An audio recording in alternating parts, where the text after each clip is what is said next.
Narendra Modi, Amit షాలను, BJP, ఆర్ఎస్ఎస్లను, Rahul Gandhi మీరు హిందువులు కాలేరు అని లోక్సభలో అనడం ఇప్పుడు పెద్ద వివాదంగా మారింది, ఒక సంచలన వార్తగా మారింది.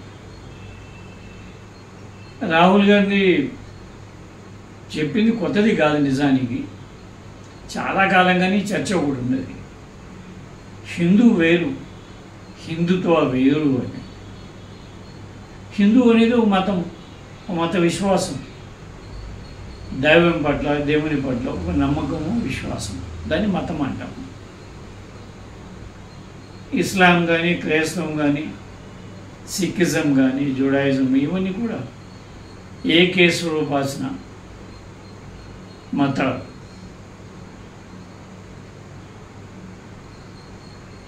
హిందూ మతం బహుదేవతారాధన మతం.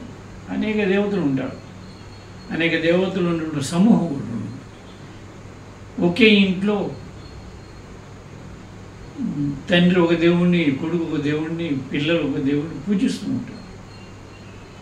దాదాపు హిందూ మతంలో 3 కోట్ల దేవతలు ఉన్నారని చెప్తుంటారు. అనేక గ్రామ దేవతలు, పొలిమేర దేవతలు చాలా ఉంటాయి. ఇలాగా వీళ్ళందరూ కలిసి ఉంటారు. అలా ఉండడమే, కలిసి సోదరులు ఉండడమే ఫ్రెటర్నిటీ, మత సామరస్యం. లౌకికవాదం అంటే నిజమైన అర్థం అది. ఎవరి దేవుడిని వాడు పూజించుకుంటాడు, ఎవరి నమ్మకం వాడిది, వాళ్ళు కలిసి ఉంటారు. హిందుత్వం వేరు. హిందుత్వనే మా పదం కూడా హిందూ వ్యతిరేకులేమి సృష్టించింది కాదు. ఈ పదాన్ని దామోదర్ వినాయక్ సావర్కర్ సృష్టించాడు. ఆయన హిందూ ధర్మాన్ని రాజకీయ అధికారంగా మార్చడం కోసం ఈ పదాన్ని వాడాడు. సంచేత హిందూ అనేది విశ్వాసం, హిందుత్వం అనేది రాజకీయం. ఈ చాలామందికి తేడా తెలియక హిందుత్వాన్ని విమర్శించినప్పుడు కూడా హిందువులు విమర్శిస్తున్నారు అనేటువంటి అభిప్రాయం కొంతమంది కలుగుతుంటుంది. అది తప్పు. రాహుల్ గాంధీ ఆ మాటే చెప్పబోయాడు.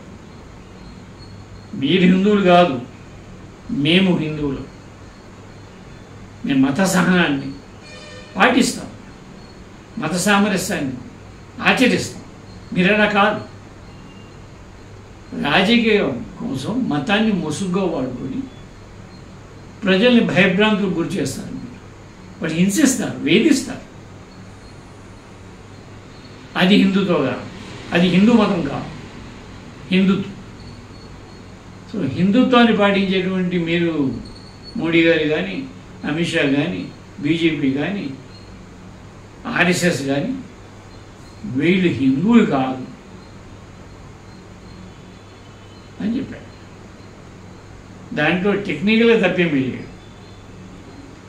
మీరు మొత్తం హిందూ సమాజాన్ని విమర్శిస్తున్నారు, చాలా తీవ్రమైన అంశం అని ప్రధాని గారు అన్నారు సభలో. అలాగే రాహుల్ గాంధీ రాజ్యాంగ ఆదర్శాల ఉల్లంఘనకు పాల్పడ్డాడు. ఆయన సభకు క్షమాపణ చెప్పాలని హోంమంత్రి అమిత్ షా డిమాండ్ చేశారు. సరే, వెరీ జరగలేదనుకోండి. ये विषय बहुत गंभीर है. पूरे हिंदू समाज को हिंसक कहना ये गंभीर विषय है. రాహుల్ గాంధీ మళ్ళా చెప్పు, నేను హిందువులు విమర్శించరా, హిందువులు చాలా తక్కువ మంది మాత్రమే మీకు ఓటేశారు, మిగిలిన వాళ్ళందరూ కూడా మీకు వ్యతిరేకంగా ఓటేశారు. ఈ మాట నిజమే. ఈ ఎన్నికల్లో బీజేపీకి వచ్చిన ఓట్లు 36.5% ఓట్లు మాత్రమే. మరి మిగతా 64% ఓట్లు ఎవరు పడ్డట్టు? విచిత్రం ఏంటంటే భారతదేశంలో ఓటర్లలో ఎక్కువ మంది, దాదాపు 80% మంది ఓటర్లలో హిందువులే. భారతదేశంలో అనేక పార్టీలు ఉంటాయి, 50-60 పార్టీలు మన ఎన్నికల్లో పాల్గొన్నాయి. లోక్సభ ఎన్నికలు. వాటన్నిటికీ నాయకులు హిందువులే ఉంటారు. ఏదైనా ఎంఐఎం లాంటిది 1-2 పార్టీలు ఉంటే దేశం మొత్తం మీద వాటి నాయకులు ముస్లిమ్సే ఉండొచ్చు, కానీ మిగతా పార్టీలన్నిటికీ కూడా హిందువులే నాయకులే ఉంటారు. కానీ వాళ్ళు హిందుత్వవాదులు కాదు, హిందువు అంతవరకు. హిందువులు వేరు, హిందుత్వం వేరు. RSS, BJP, Modi and Amit Shah వీళ్ళందరూ కూడాను హిందువులు కారు అని రాహుల్ గాంధీ చెప్పాలనుకున్నారు. ఆ మాట దానికి చాలా స్పష్టంగా on the floor of the house डरो मत, डराओ मत। जो लोग अपने आप को हिंदू कहते हैं वो 24 घंटा हिंसा हिंसा हिंसा, नफरत नफरत नफरत, असत्य सत्य असत्य।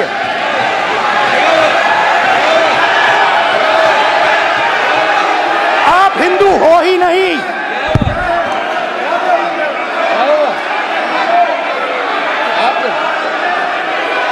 Just get me that picture of Shiva. I'm inside because of his.